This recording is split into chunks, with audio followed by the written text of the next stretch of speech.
Welcome to In Your Business with Dr. Alex, where we get all up in your business and your health. Enjoy live interviews and solo sessions with experts in business and health, featuring your host, Dr. Alex Rosa. Let's get into today's episode.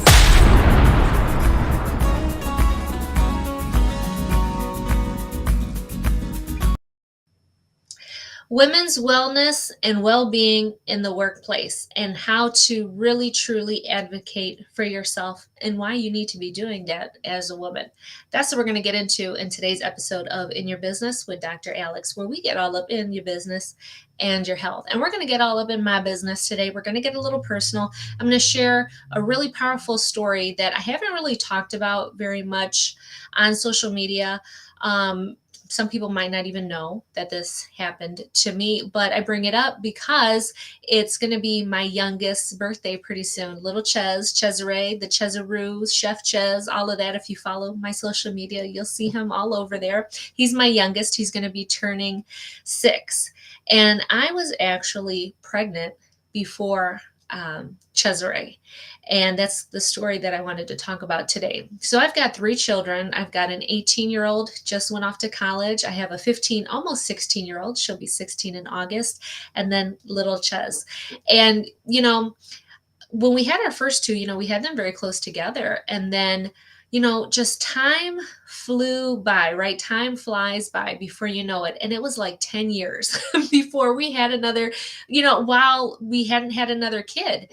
And I was working full time. I was going for my bachelor's degree, and I was just really working, doing all the things. And 10 years passed before we knew it.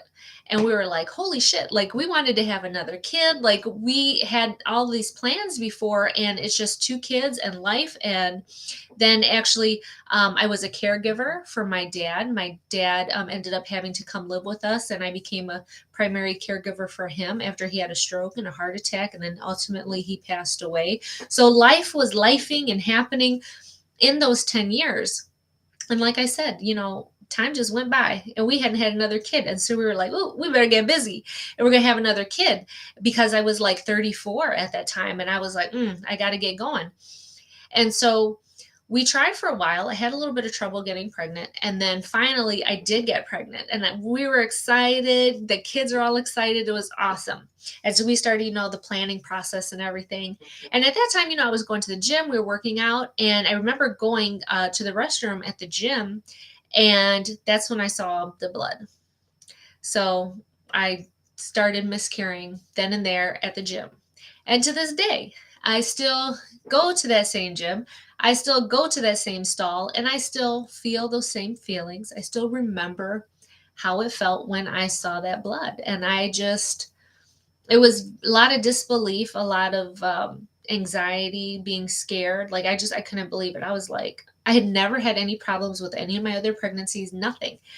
And I was kind of in like that denial stage. Like I was like, oh, then maybe this is normal. Some women go through this. And I was going through all the stages. And come to find out, I did miscarry. And during that time, I was working full-time nights in the ICU.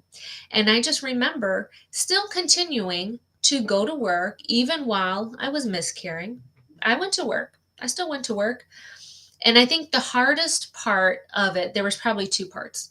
One of them was every time, like at work, in the hospital, when a baby was born, because we had a maternity ward at our hospital, every time a baby was born, they played the little lullaby.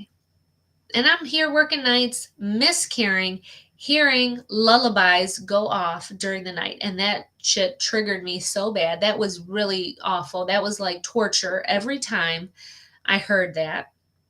Then I'm, actively miscarrying, and I'm literally trying to save people's lives, keep people alive, while one was dying inside of me. And I put myself through that because I felt like I didn't have any support in the workplace. Nobody would understand what I was going through, that I couldn't call off, because how dare I call off, right? If you're in healthcare or you work for that type of organization, you know the guilt trip that they put on you for calling off when you're sick, because you're expected to show up no matter what to care for other people. But then when it comes to yourself, you get the guilt trip laid on you hard for taking care of yourself. And so I really felt like I had no other choice but to show up. And, I was 34.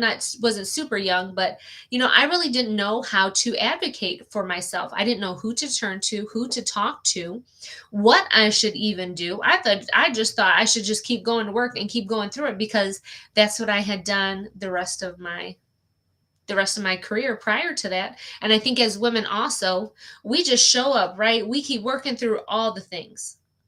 We show up no matter what. And unfortunately, that comes back to bite us in the ass a lot of the time, and why so many of us are overworked, burnt out, stressed. Our health is a mess because of that, because we push ourselves so hard. And so I really wish I would have handled that differently when it did happen to me. I really did. But I can only look back now, right? And now I know better. And now I just appreciate my little one even more, because shortly after that, I was able to get pregnant again, obviously, and I had Chuz. And Chuz turned out wonderful and healthy. My birth experience with him was not the greatest, and that's another story for another day, about how we actually care for people in the hospital, and how my practice was forever changed being in the hospital, being a patient. At the hospital I worked at, I got treated terribly. My family got treated terribly. But again, I'll save that for another live stream. But yeah, the whole culture of how we treat patients is a mess in traditional healthcare, in an acute care setting. Oh my gosh, it was awful.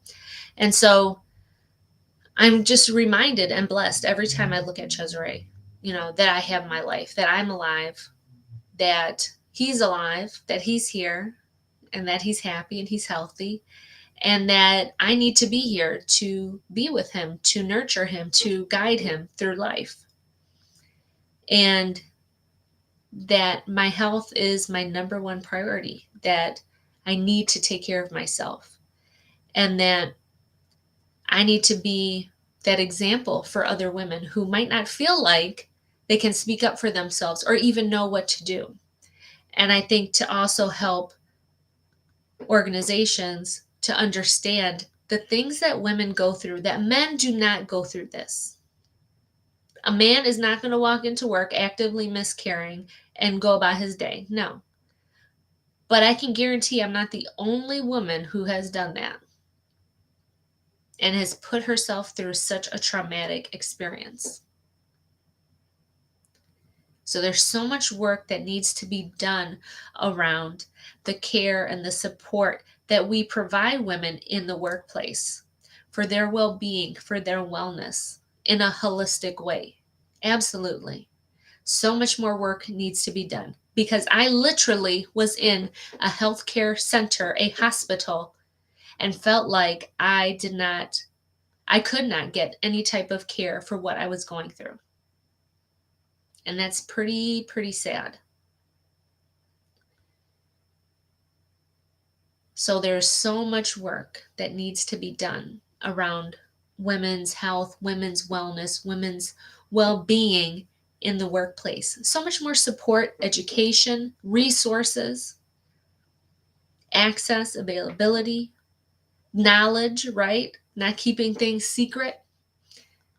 Having open conversations, dialogues about these things to make women feel safe enough to talk about these things.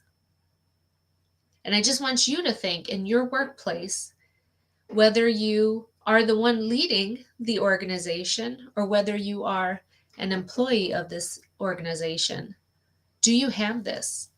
Really think about it.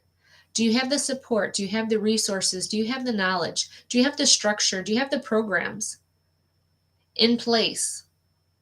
Because if you got women working for you, this is going to happen to them, unfortunately. But we need to be ready for it. We need to be prepared.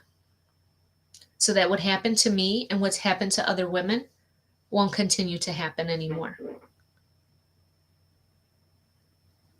So this episode was a little bit heavier than I thought it was going to be. But this is so important. So, so important. And this is so much of the work that I'm doing with my practice, with my content, with coming online, with sharing my voice, sharing my opinion, sharing what I know, what I've experienced, what I've seen in the workplace. And like I said, even being in a healthcare environment, a healthcare setting, this happened to me. And I know I'm not the only one. We can do so much better. Women's health overall can do so much better. So much better. So I'd love to know what your thoughts are around what I talked about in today's video. Like I said, it's a little heavier, it's a little more serious. It's celebratory though, right? My little guy's turning 6. He's amazing. He's so handsome. He's so much. That's why he's on my social media all the time. If you follow me on Instagram and Facebook, he's all over. He's all over the place. But let me know what emotions, what experiences came up for you. And if you feel comfortable sharing them in the comments, because I can guarantee you, you're not the only one who's experienced that.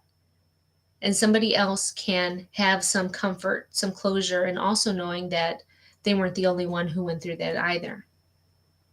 So much more we can do around this. So much more. And I encourage you also that if you don't feel comfortable sharing it in the comments below for other people to read, send me a message. I got a beautiful message yesterday after my live stream of somebody who really shared something very personal about themselves that they got from my live stream. And it's amazing. It's such a beautiful part of healing when you can acknowledge that and then share it with somebody else. It was beautiful. So beautiful. So send me a message and let me know what came up for you and what your thoughts are around it. And any ideas you have of wishes, like a wish list of, God, I wish my employer did this. Or if you are the employer, I wish I could do this for my employees. I wish I had this. I wish I had that. Let's talk about that. Let's find a solution for you, for your organization, because there are solutions out there. All right, guys. Love you all. Take care. I hope to hear from you in the messages and the DMs. And like I always say, for a balanced life, just add spice. I'll see you next time.